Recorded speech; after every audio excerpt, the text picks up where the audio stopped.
สวัสดีครับมาชมแนวทางตำรัฐบาลไทยเนาะครับเนาะมีสูตรเก่าอะไร7 กระบอกเนาะครับนะครับเนาะสูตรเก่าขึ้นนี่เนาะครับเนาะสี่บวกกัน2 ครั้งเก้าแล้วมาบวกเก้าเนาะครับบวก4 2 8 8บวกเก้าเด้อ7เนาะครับ7โดยดวงแต้ม1เป็น6นี้กันเนี่ย2 5 10เนาะครับเนาะ10 บวก 4เป็น14เนาะครับเนาะ4ลดลงแต้ม1เป็น3เนาะครับเนาะถ้าเป็น3มันจะบ่มาชนกับสูตรนี้เนาะครับเนาะ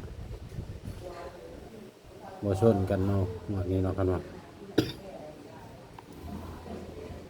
นี่เนาะครับมาอีกสูตรหนึ่งเนาะครับเนาะเอาหน่วยล่างเนาะครับบวกกันเนาะครับเอา37คูณ3เนาะครับเอา37คูณ3แล้วกันนับเนาะครับเนาะ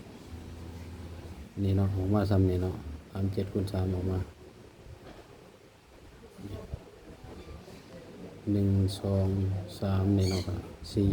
4ได้ตัวได้กันเอาแบบนี้เนาะครับ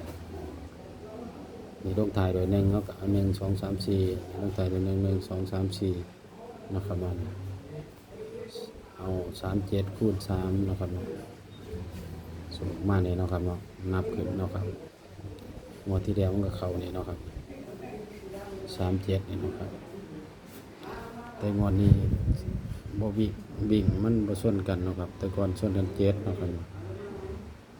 นาะก่อนชนกันเนาะครับเนาะชน7มันออ